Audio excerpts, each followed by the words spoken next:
Hi everybody, I am Dr. Abdul Jafar Ali, Assistant Professor of Biotechnology, Learning College, Antibody. I hope all are doing well and safe during this pandemic COVID-19 lockdown period. The Association of Indian Biologists is organizing a 1-week certificate course for UG students and 3 weeks online course for MSc students, research scholars and teaching faculty on the topic Bio-nanotechnology. As a member of Association of Indian Biologists, I have been invited to give a lecture on nanobiotechnology and its applications. I welcome you all for this first week lecture program on nanotechnology and its applications.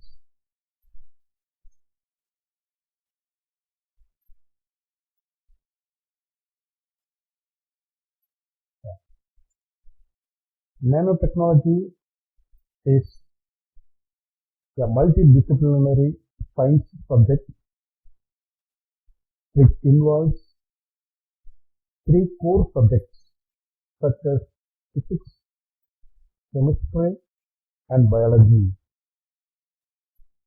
The nanoscience, the nanotechnology and the biology are the 3 basics for nanobiotechnology.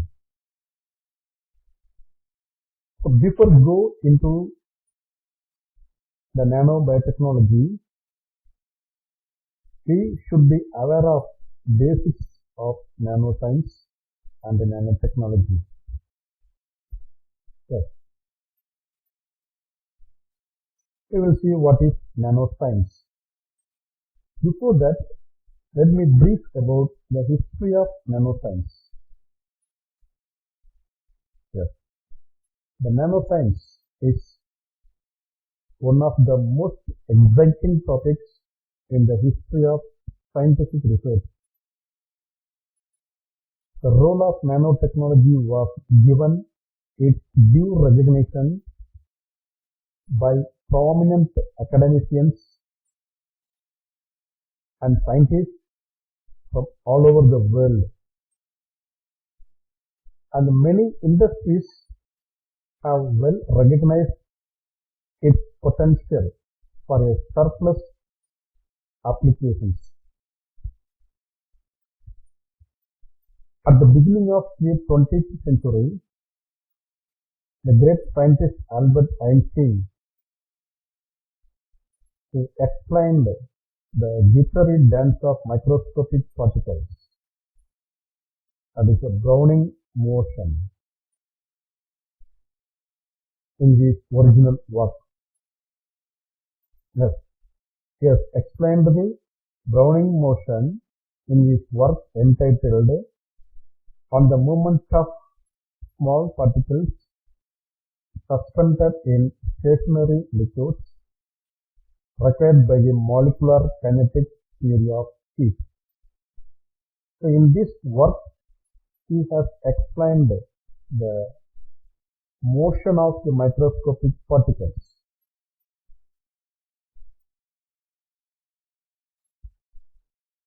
Almost 50 years after the Einstein's prediction, another great scientist named Richard Feynman, who suggested that there should be possibility of building the machines at nanoscale level to manufacture objects with atomic precision. So he suggested the possibility of building the machines in 1959. In his talk, there is a plenty of room at the bottom. This talk is widely considered to the foreshadowing of nanotechnology. Yes, this talk was a foreshadowing for the emergence of the nanoscience and the nanotechnology. He said, what I want to talk about is the problem of manipulation and controlling things on a small scale.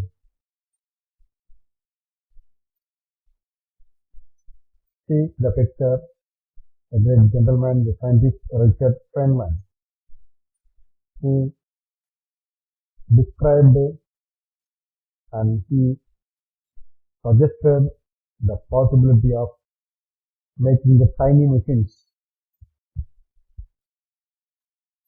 He described how the entire Encyclopedia Britannica could be written on the head of a pin. Imagine, he has described way back 1959 about how the entire Encyclopedia Britannica could be written on the head of a pin, and how all the books in the world could fit into a few pamphlets. Based on his description, ideas and perception, the term nanotechnology rapidly became popular.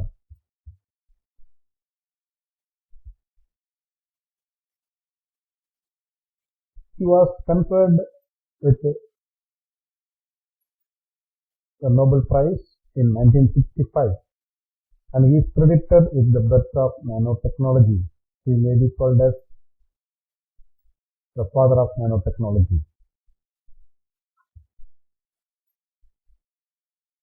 He also expressed the need for better microscopes and talked about the importance of biological systems. As he expressed the need for better microscopes. Why he expressed? Because the nanoparticles or nano-sized materials could only be seen in the microscope. So he needed to develop the better microscope. So with this idea, the two microscopes are invented. One is scanning tunneling microscope and atomic force microscope. These two microscopes, after the invention of these two microscopes, the nano world became visualized and it has become a reality.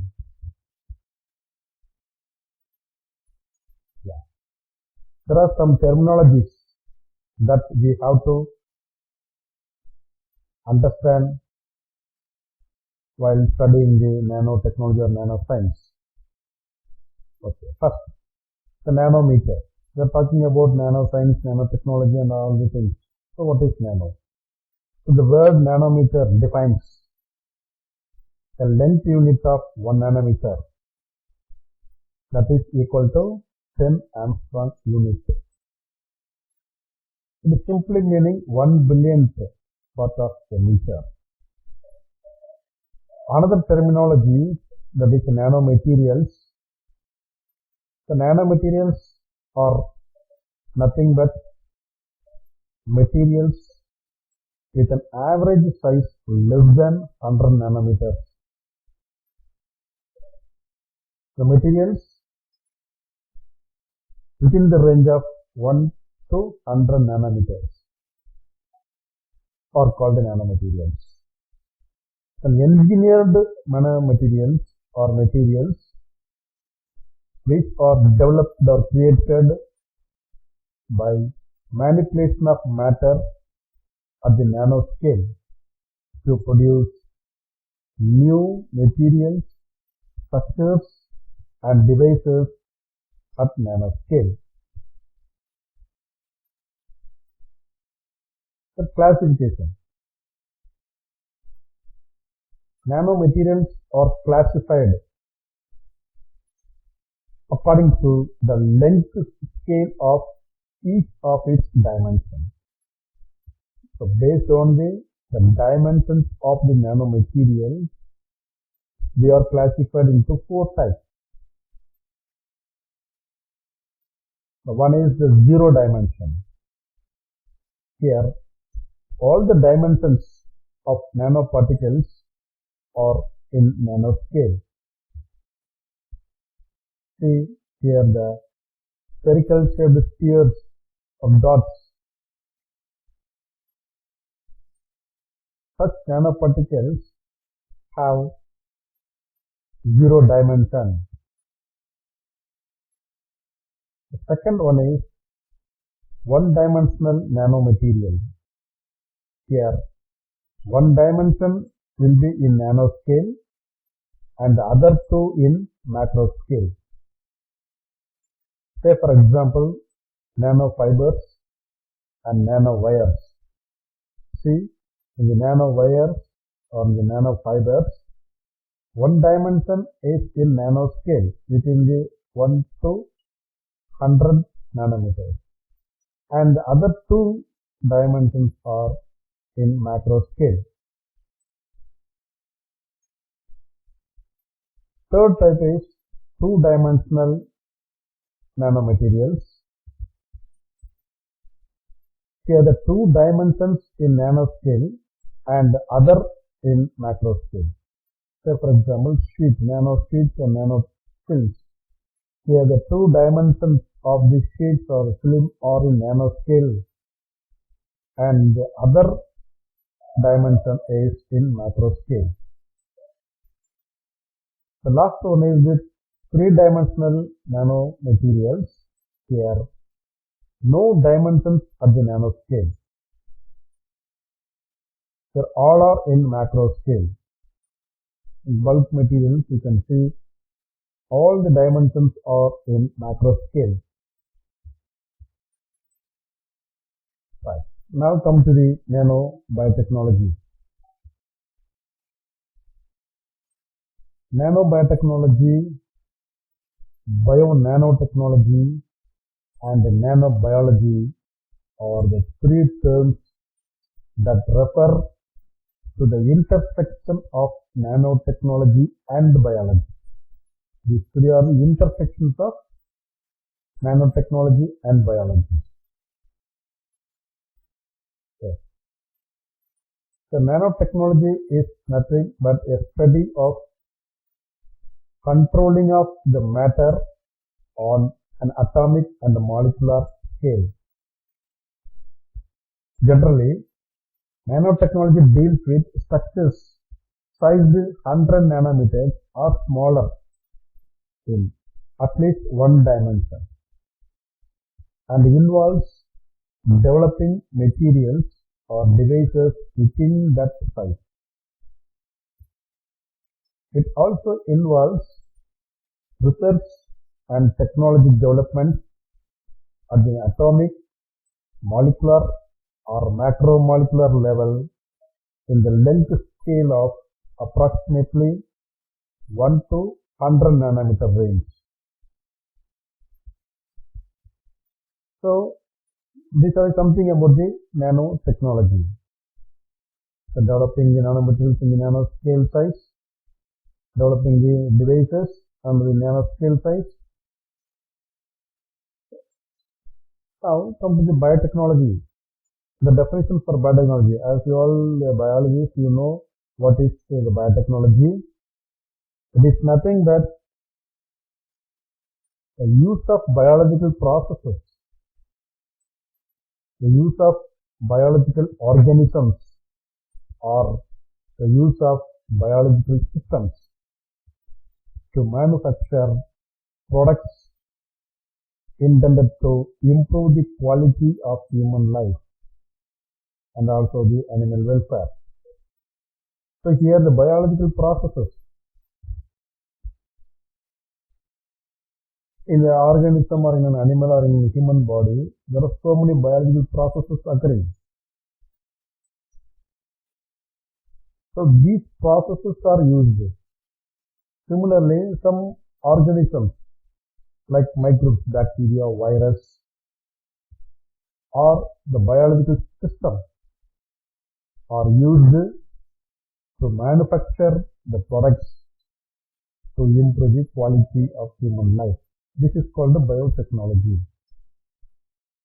So the nanotechnology and the biotechnology combined in such a way that the functional materials, devices and systems are created through the understanding and control of matter at dimensions in the nanometer scale ranged from 1 to 100 nanometer. So as the new functionalities and properties of these matters are observed. So creating the functional materials, devices or systems where we can observe the new functionalities and the properties of matter. This is called nanobiotechnology. So this nanobiotechnology provides insight into the structural features of biological systems such as a cell or a tissue or even a system, as well as to develop the nanobiomaterials for diagnostic purpose, therapeutic purpose, and to generate the tissue regeneration. It has applications in the field of biology as well as the medical science. It uses tools of nano or microfabrication to build devices for studying biological systems. It keeps exciting opportunity to bring high impact advances in the field of bioengineering and medicine.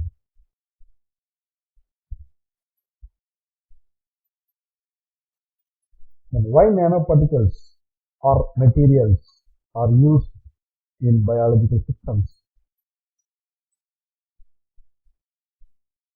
The living organisms are built of cells that are typically ranged from 10 micrometer to 30-40 micrometer. However, the cell parts or the cell organelles are much smaller and are in the submicron size domain. Even smaller are the proteins with a typical size of just 5 nanometer, which is comparable with the dimensions of smallest man-made nanoparticles. So the cells, animal cells, are ranged from 10 to 20 or 30 micrometer. The cell organelles which are present inside the cells are smaller and are in the submicron size. Inside the cell organelles, there are some molecules, biomolecules are there, say for example proteins, and the size of these proteins may be 5 nanometer. So this protein should be compared with the dimension of the smallest man-made nanoparticle. The proteins in the size of 5 nanometer or 10 nanometers are naturally occurring nano materials or molecules that could be compared with the dimensions of the smallest man-made nanoparticle. This simple size comparison gives an idea of using nanoparticles as very small probes that would allow us to spy the cellular machinery without introducing too much interference. So the nanoparticle probes are developed, and these probes are introduced into the body, and these probes could be used to spy the cellular machinery. What is happening in the cellular level, that we can observe and analyze, and even we can take the image of the cellular changes that occur during the metabolical process. Understanding of the biological processes on the nanoscale level is a strong driving force behind the development of nanotechnology. So the nanoscale devices can easily enter the cells and the cell organelles to interact with the DNA and proteins. They may also be able to enter and monitor cells within a living body.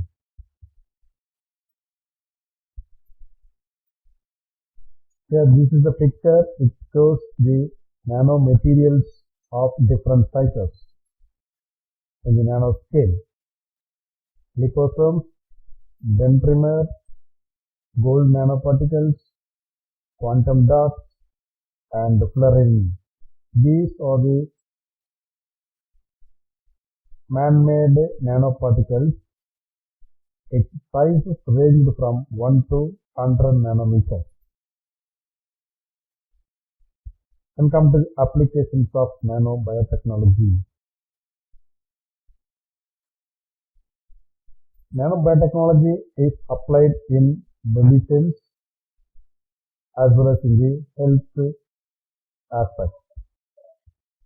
So in this category, the nanoparticles or the nano-based devices are used for the diagnosis of various diseases.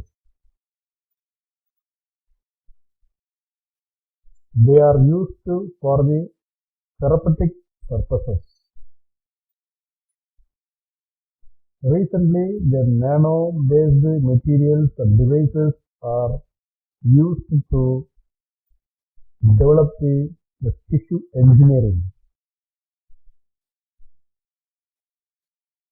And finally, the nano-based medicines are also prepared and developed. This nanobiotechnology is also applied in food and agriculture sector, in the information technology field, recently developed nanopore technology and molecular nanotechnology.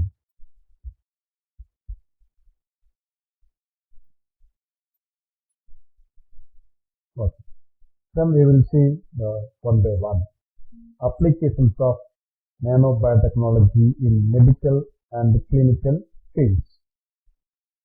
The first one is the diagnostic applications. Diagnosis.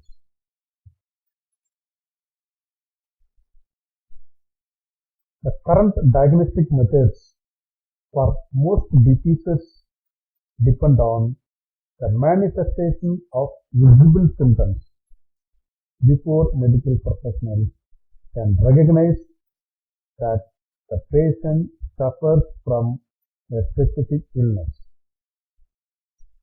Yes. So once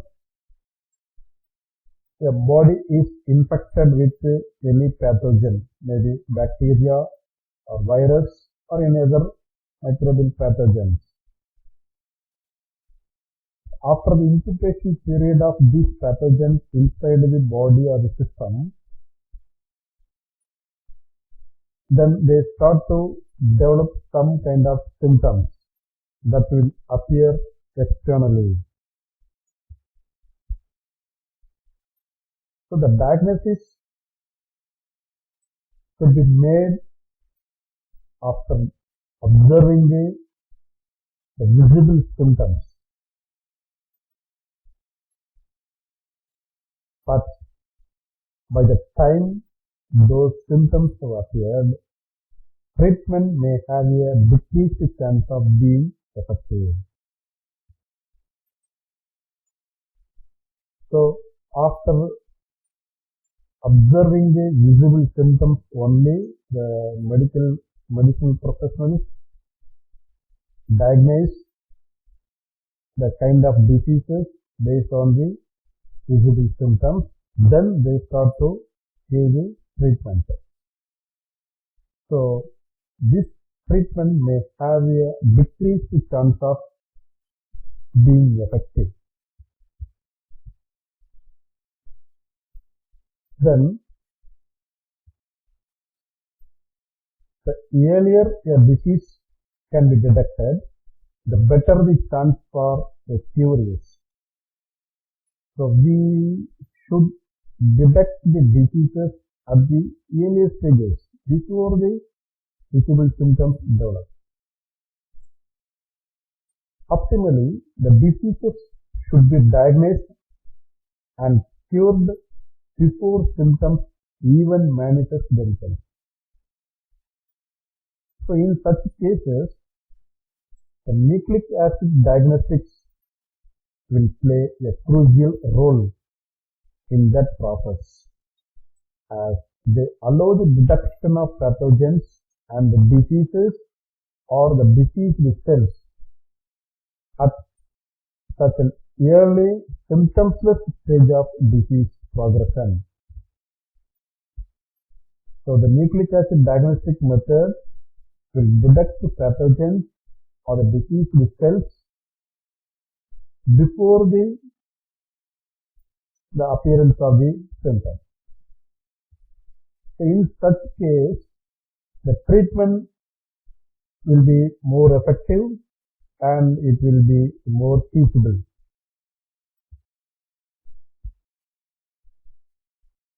But the nanotechnology is expanding the options currently available, and this will result in greater sensitivity and far better efficiency and economy. So here the nanobiotechnology plays a vital role in the diagnosis of various diseases by detecting the pathogenic genomes, the pathogens, or the proteins produced by the pathogens, or the antibodies developed by the immune system against the pathogens. Okay. First, detection.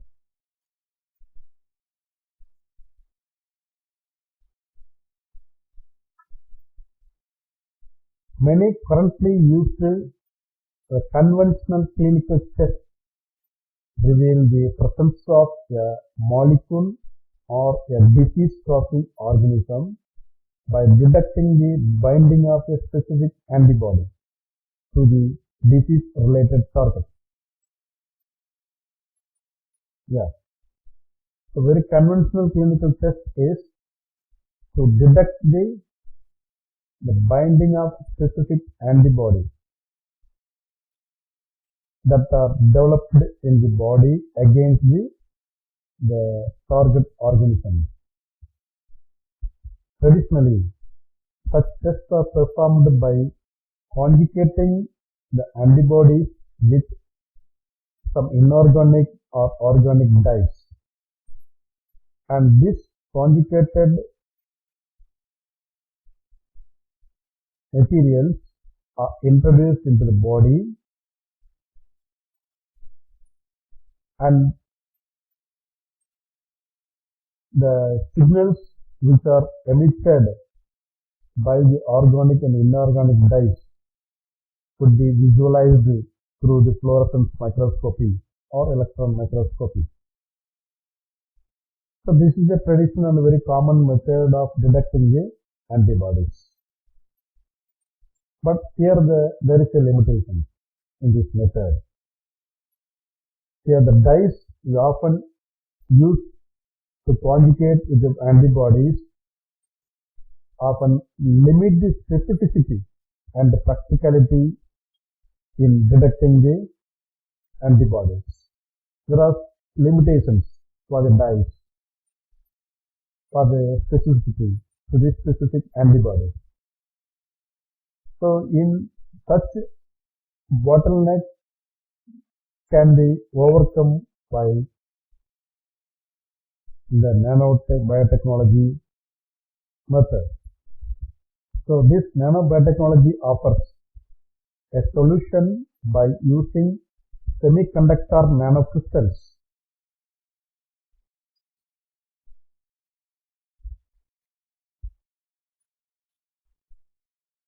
which is called as quantum dots.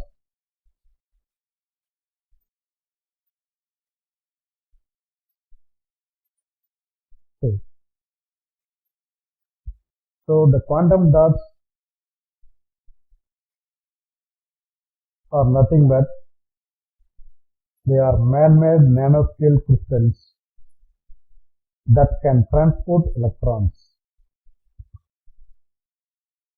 When UV light hits these semiconducting nanoparticles, or when the UV light hits in a quantum dot, they can emit light of various colors.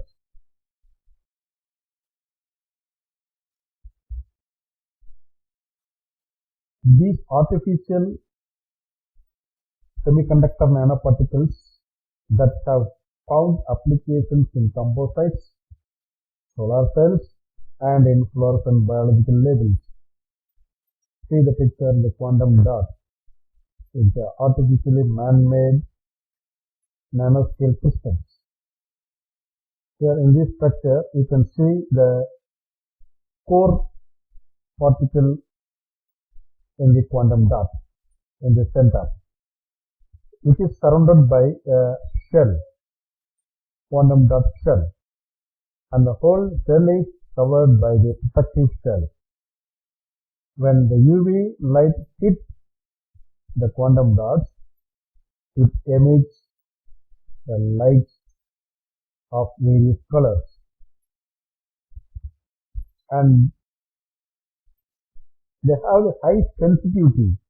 That is the advantage of using the quantum dots rather than using a conjugated dyes with antibodies or use of CT and MRI scans. So these quantum dots have high sensitivity, brighter imaging signals, broader excitation spectra, stable fluorescence with a simple excitation, and do not require lasers. That is very important. The second one is the individual target probe. Despite the advantages of magnetic detection in the case of CT and MRI images, so in CT and MRI images, the magnetic resonance are used for the detection.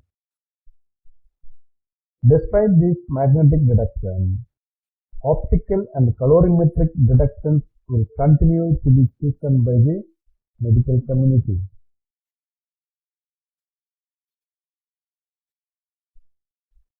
Here,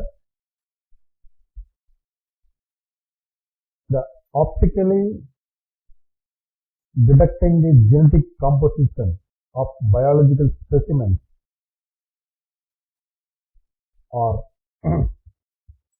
suggested, and techniques have also been developed. The Nanosphere is one of the companies that developed the techniques that allow the doctors to optically detect the genetic compositions of biological specimens. How? See, the gold nanoparticles. So the gold nanoparticles are used for the diagnosis of the disease-causing organism, to detect the disease-causing organism. How it happens? The nano gold particles studded with short segments of DNA, which forms the basis of the easy-to-read test for the presence of any given genetic sequences.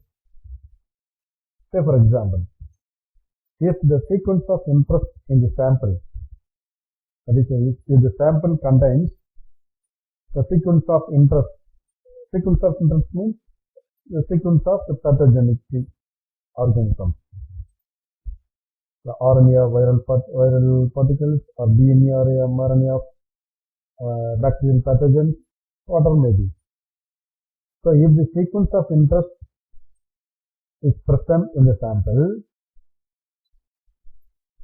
it binds to the complementary DNA tentacles on multiple nanospheres. Here, the gold nanoparticles studded with the short segment of DNA, that is primers. When these are introduced into the body cells or in the samples, if the samples contain the sequence of interest, what will happen? It will bind to the complementary tentacle, DNA tentacles, and forms a dense web of visible gold balls. This technology allows and facilitates the detection of pathogenic organisms and has shown promising results in the detection of various pathogenic organisms and giving much higher sensitivity than the tests that are currently being used. Here one example is given, gold nanoparticles versus Alzheimer's disease. Alzheimer's and other degenerative diseases are caused by the presence of clusters of amyloidal beta protein. Amyloidal beta protein. See, this is the image of healthy brain. And this is the image of the Alzheimer's disease brain. Here, the chemical compound called amyloidal beta protein. So, this amyloidal beta protein accumulates in the brain cells. Okay, now, the gold nanoparticles with functionalized nanoparticles are developed and they are introduced into the brain cells, Alzheimer's disease cells. To see what is happening here. The functionalized gold nanoparticles, when they are released into the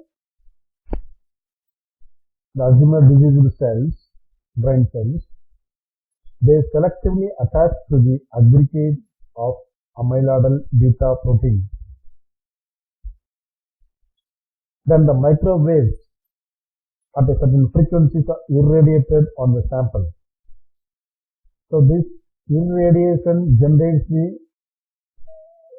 some amount of heat, and this will destroy the amyloidal beta protein. So here see the before irradiation, here the cells contain the amyloidal beta protein. So the resonance with the gold nanoparticles increases the local temperature and destroy the aggregate. So after irradiation, you can see the cells without the beta protein. And the third one is protein shifts. The biological phenotypes of any organism is established by the protein. There are so many proteins which are synthesized, and these proteins establish the biological phenotypes of any organism, including human beings. So these proteins may vary in cell to cell, organism to organism, and also vary from healthy to diseased one. So these proteins are the more indicative of functionality. Hence, proteomics is important in disease diagnosis and pharmaceutics. Here, the drugs can be developed to alter the signaling pathway. The signaling pathway is changed or altered or blocked so that the proteins cannot be synthesized or produced by the pathogenic organisms. If there is no new protein generated or produced by the specific pathogenic organisms, the cells or the systems will be healthy.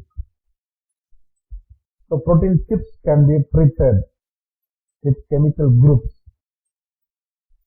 or small modular protein components that can specifically bind to proteins containing a certain structural or biochemical motif. The third one is the detection of the sparse cells. Detection of sparse cells. Sparse cells. What are the sparse cells? The cells which are in abnormal conditions in normal physiological conditions. The abnormal cells in normal physiological conditions. So for example, the cancerous cells, HIV infected T cells, lymphocytes, and all these cells are very rare and physiologically distinct one from their surrounding cells or from their normal cells under the normal physiological conditions. These cells are very significant in detecting and diagnosing the various genetic defects. So the sparse cells should be detected so that one can able to detect the kind of diseases or the kind of genetic defects. But it is very difficult and it is a challenging one to identify and subsequently isolate these sparse cells. The emerging and developing nanobiotechnology is addressing this issue and facing this challenge. How? The nanobiotechnology presents new opportunities for the advancement in this area. Scientists are developing the nanosystems which are capable of effectively sorting sparse cells from blood and other tissues. Okay. Now, another application is the therapeutic application. Diagnostics over. The second application is therapeutic application.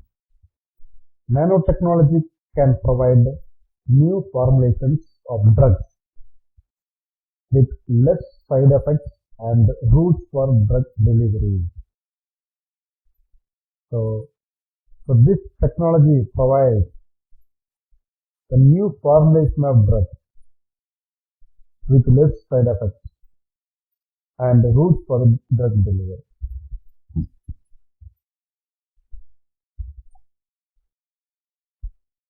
Drug delivery. Nanoparticles as therapeutics can be delivered to the target sites, including the locations that cannot be reached by the standard drugs.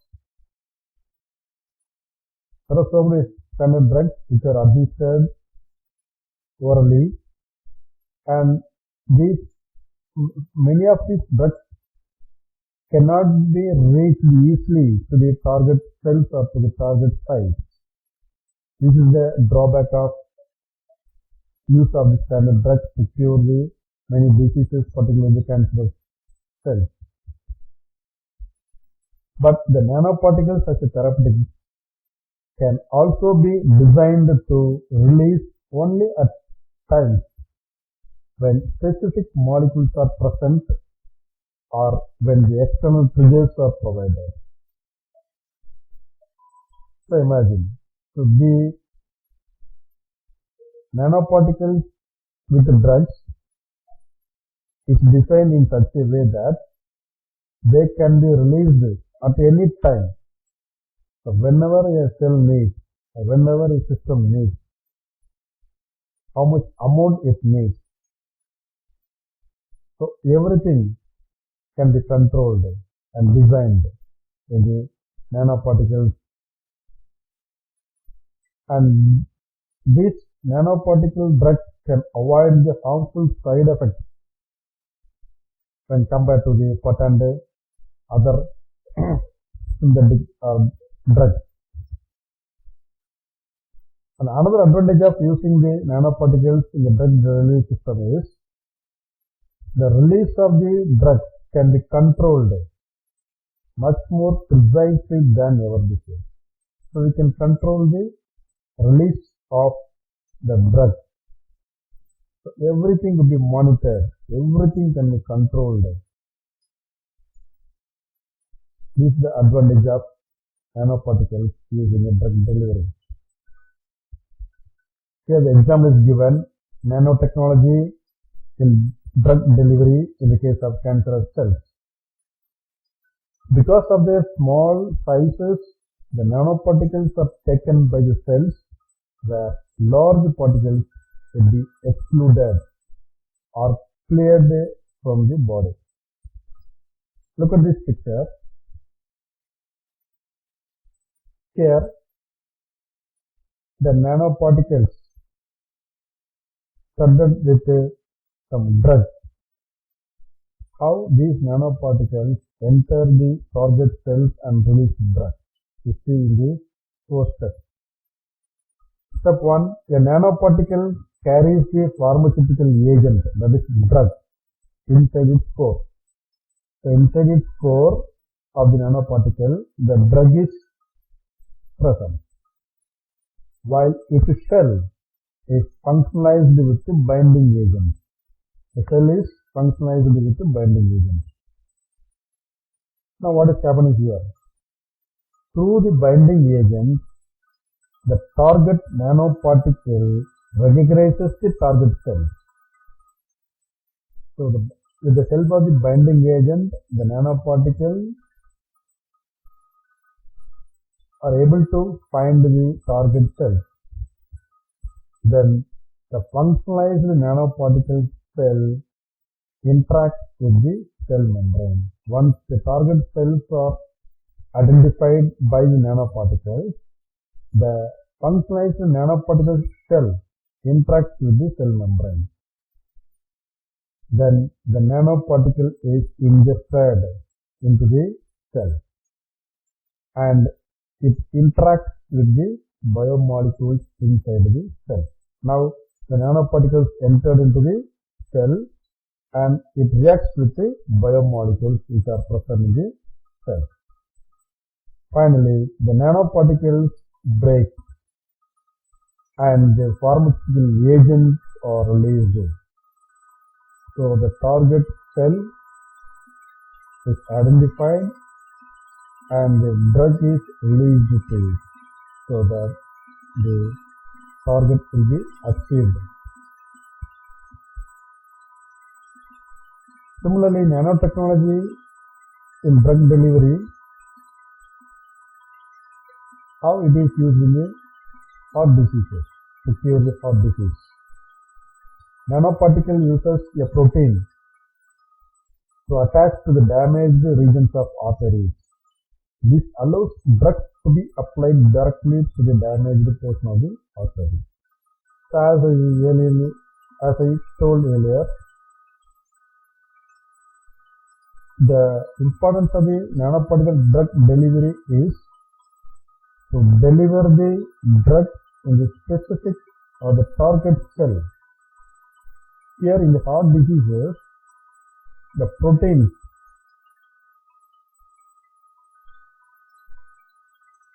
attach to the damaged region of the arteries. This allows drugs to be applied directly to the damaged portion of the artery. In the case of blood clots in the arteries or the coronary arteries, here the nanoparticles which identify the clot in the artery. So the nanoparticles are given to the body, so it will go along with the blood, then it will identify the clot where it is. Once the clot is identified in the arteries, the drug is delivered to the clot. The clot bursting drug that breaks apart in the regions of certain blood flow, like that found when the blood flow is restricted by a clot. So another nanoparticles with iron oxide, a nanoparticle studded with iron oxide that allows the nanoparticles to be directed by magnetic field. So we can monitor the pathway of nanoparticles through the magnetic field to stems. This could allow drugs to be delivered directly to stems placed in the arteries. Polymer nanoparticles that home in on inflamed tissue such as arterial plaques and a dissolved plaque. So the nanoparticles for drug delivery can be made of metal, polymer, or by liquid base. Then second one is the gene delivery. Current gene therapy systems suffer from the inherent difficulties of effective pharmaceutical processing and development. And there is a chance of reversion of an engineered mutant to the wild type. So in the gene delivery, usually the viral vectors are used to deliver the mutant gene. So this mutant gene will reach this target gene and it will replace the impaired gene. So this could be done by the viral vector. In such cases, there is a chance of reversion of the engineered mutant to wild type. Moreover, the potential immunogenicity of viral vectors is also a problematic one. The potential immunogenicity of the viral vector is a problematic. So to address this issue, nanotechnological tools in human gene therapy have been tested. And the nanoparticle-based non-viral vectors usually range from 50 to 500 nanometer in size in the transportation of the plasmid DNA described. Therefore, successful introduction of less immunogenic nanoscience gene carriers as a substitution of the disputed viral vectors seems beneficial in repairing or replacing impaired genes in humans. Yeah. So, introduction of less immunogenic nano-sized gene carrier instead of non-viral vectors as a substitution for the viral vectors to replace and repair the impaired genes in humans. Another one in the case of therapeutic application is the use of liposomes. Liposome is a spherical vesicle having at least one lipid bilayer. The liposome can be used as a vehicle for the administration of the drug because the liposomes are the size of the liposome is very small.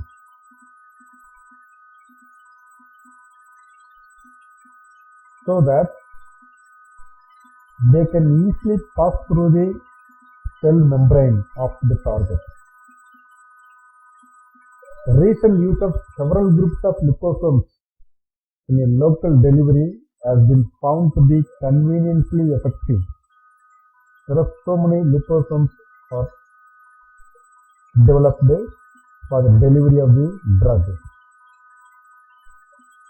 See the liposomes, nasal and bilayer sheets, and in the right corner there is a picture. It shows the liposomes stuffed with drug and nanoparticles. The nanoscale drug delivery systems using the liposomes and nanoparticles are emerging technologies for the rational delivery of the chemotherapeutic drugs in the treatment of cancer. And the fourth one in therapeutic application is the surfaces. In nature, there are a multitude of examples of the complicated interactions between the molecules and surfaces. Say, for example, the interactions between blood cells and the brain, or interactions between the fungal pathogens and insecticides that rely on complex interplays between the cells and the surface characteristics. Here, the nanofabrication unravels the complexity of these interactions between the cells and surfaces, pathogens and surfaces, by modifying the surface characteristics with nanoscale resolution.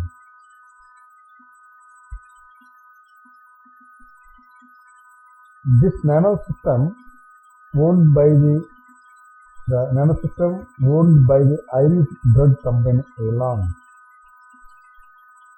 This company has developed a polymer coating capable of changing the surface of drugs that have poor water solubility, so that the drugs are made easy to interact with the surfaces of the different cells or site of infection.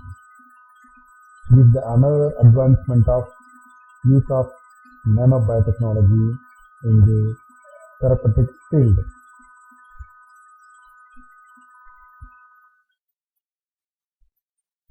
Okay, so with this, I finish my lecture on nanobiotechnology and its applications. I hope all the participants would have understand the basic concepts of nanoscience, nanotechnology, and also the biotechnology and its applications. Dear participants, with this, I conclude my topic, and we will see you in the another program on the topic nanorobotics and its applications in the medical field. Nanorobotics and its applications in the medicine field. So thank you for your cooperation and patient listening. Thank you, one and all.